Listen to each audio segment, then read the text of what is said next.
Hi, I'm Saima, an experienced management consultant. I've spent last 12 years in large organizations providing advisory and consulting services to business clients within the financial services, capital advisory, sports media, and marketing and advertising sectors.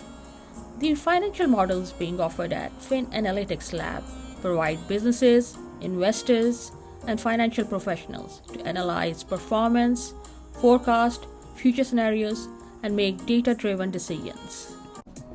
So in this video, we are going to look at the capital structure strategy for our new special purpose vehicle, which is also called SPV in asset finance. We're also going to look at the optimal capital structure strategy for our newly established special purpose vehicle engaged in asset financing and management. The SPV or special purpose vehicle will acquire, lease, and manage income generating assets while ensuring bankruptcy remoteness, tax efficiency, and investor appeal. The key objectives are defined as minimizing weighted average cost of capital, attract debt and equity investors with risk-adjusted returns, maintain compliance with regulatory and accounting standards, and optimize tax efficiency, for example, in the form of interest deductibility, and also ensuring sufficient liquidity for debt service and asset maintenance is available. So let's look at the capital structure design first. The SPV will use a tiered financing approach, balancing senior debt, mezzanine financing, and equity to achieve cost efficiency while mitigating risks. So let's look at the proposed capital mix. For senior secured debt, the target allocation is approximately 60 to 70%. And then for mezzanine debt, it's approximately 15 to 25% allocation. And then the sponsor equity, which is normally between 5% to 15%. So they come with a view in terms of having skin in the game, enhancing credit. And the preferred equity, which is normally 5 to 10% in the form of fixed dividends, lower risk than common equity. So let's look at the rationale for this kind of capital structure. So for senior debt, which is approximately 60 to 70% allocation, so it basically lowers weighted average cost of capital, and it's normally secured by assets, which is basically lower risk for lenders. Mezzanine debt, which is approximately 15 to 25%, provides flexible capital without diluting equity. And the investor's equity, 10 to 25%, that ensures lender confidence and absorbs first losses. Now let's look at the debt financing strategy. So the senior secured debt, the sources are normally commercial banks, institutional lenders, and private credit funds. The terms for these senior secured debt is approximately 5 to 10 years, amortizing or bullet repayments. Interest rates include SOFR or SOFR/SONIA plus 300 to 500 BPS, fixed or floating. And the collateral is first line on leased assets.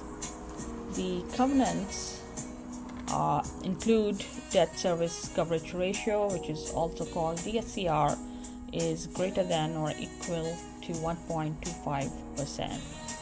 And the loan to value, which is also called LTV, is less than or equal to 75%. Now let's look at the mezzanine debt.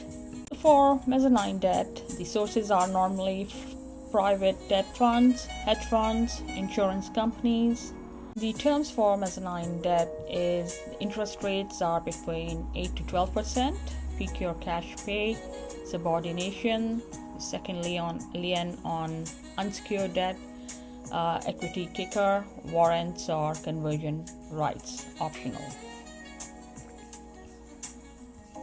There is another option called asset-backed securities or ABS, which is optional if scale permits. So it securitizes lease cash flows into investment grade tranches.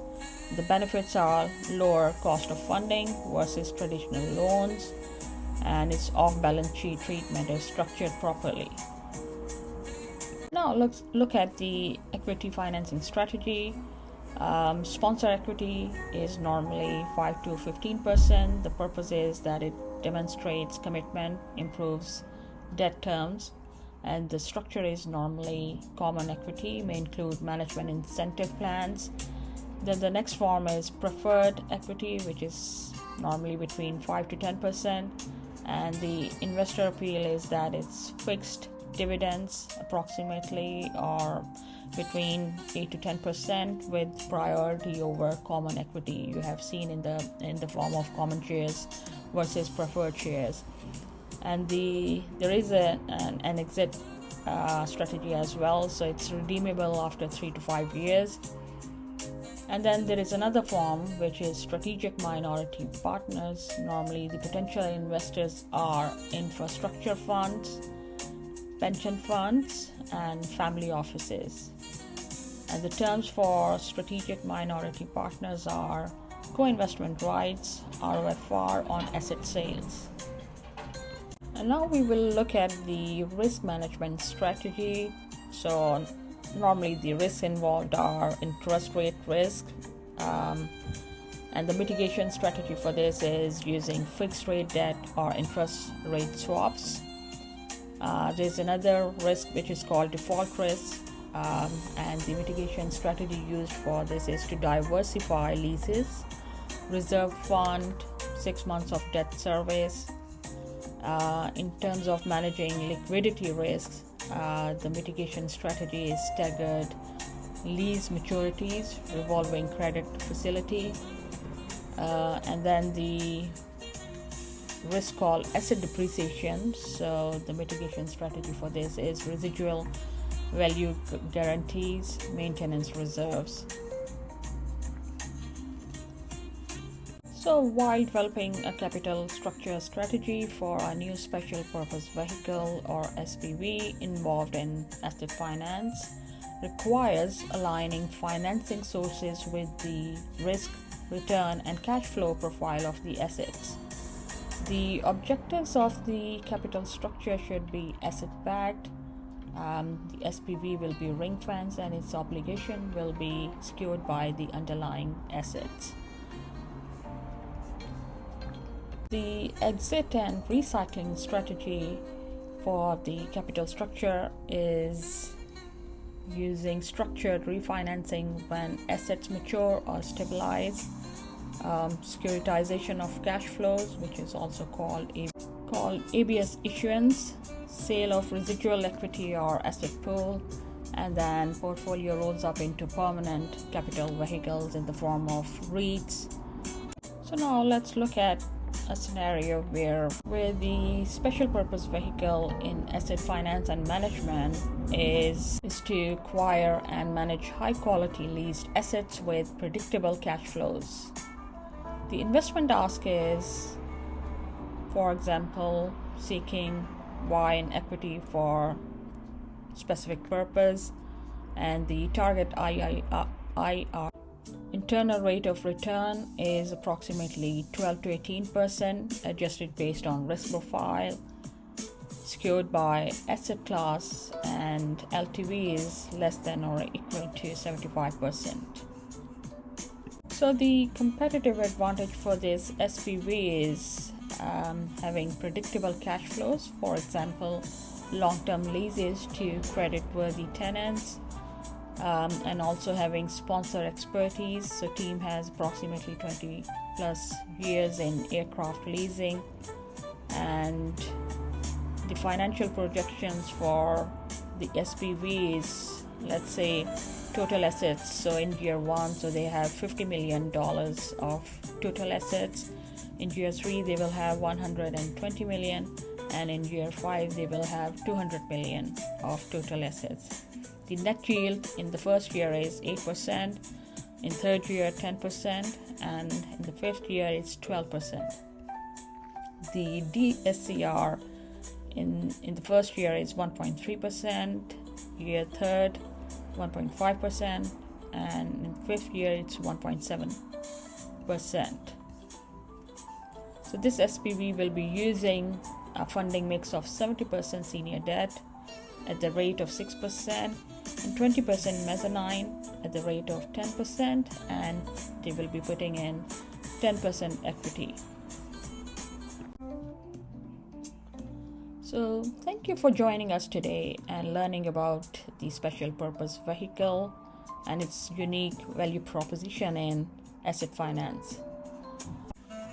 Today we have covered how the structured approach delivers secure, risk-adjusted returns, but the real power lies in the details. So if you are ready to explore further, visit finanalytics.com to access our interactive financial modeling tools, tailor scenarios to your investment criteria, or book a consultation at quantalytics.co.uk. Discuss custom structures for your portfolio.